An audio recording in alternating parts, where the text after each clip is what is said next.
if you don't do what we tell you, you'll just be pulverized. We don't care what you think or what you say. Why does the media control the public's opinion like this? Or what's the mechanism by which the government influences the media to control? It doesn't. The government has almost no influence over the media. But so how does it happen? Like why? I mean, what's the underlying mechanism? It's like asking, motivations. It's kind of like asking suppose somebody asks, how does the government convince General Motors to try to increase profit? Are huge corporations which have which share the interests of the corporate sector that dominates the government. The government can't tell the media what to do. They don't have the power to do it here. I mean, let me give you a simple example, really simple.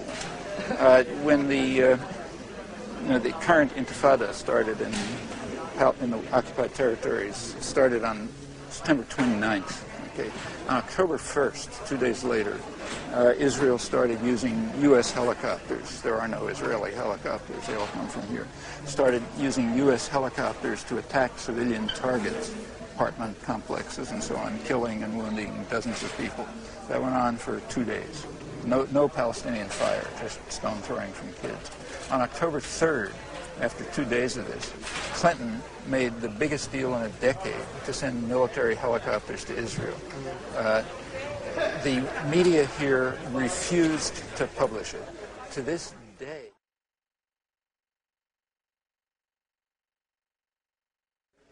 I happen to know the editors of the Boston Globe. I've been living there for 35 years. I know all these guys.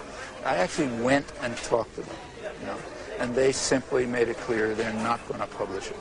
And the same decision was made by every other newspaper in the United States.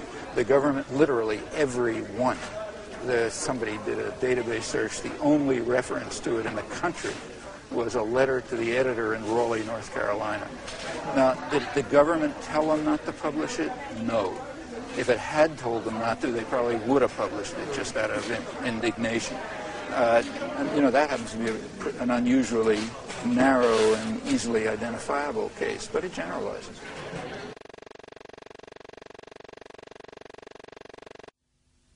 The current U.S. leadership is extreme in this respect, but they are quite frankly and openly committed to the use of violence to control the world, and they say so.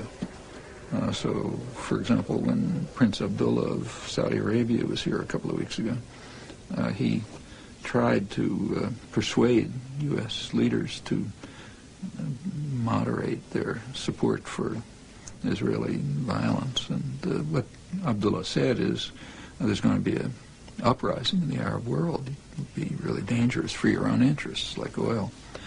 And then their reaction was interesting. I mean, he was dismissed, of course, but on interesting grounds. I mean, he was told, it was reported in the New York Times, you can read it.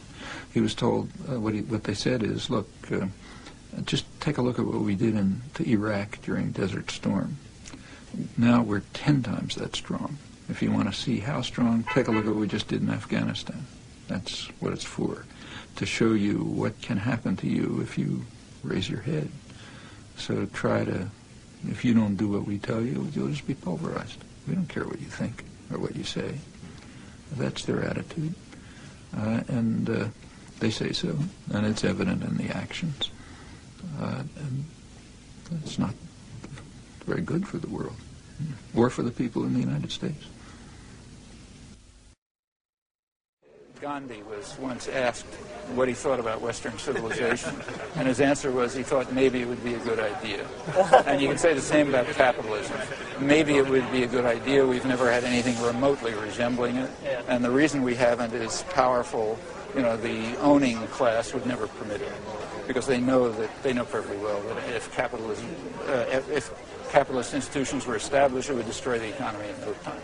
So therefore, they insist on a powerful state that intervenes to protect them from the ravages of the market. Okay, everybody seems to know this except economists. And it's a system that whatever you have, this kind of state capitalist structure, it does what it does. I mean, I think there are much better systems possible. And I think we should, just like I think there were better systems possible than feudalism. So you got to try them out and establish them. But there's nothing special about this one.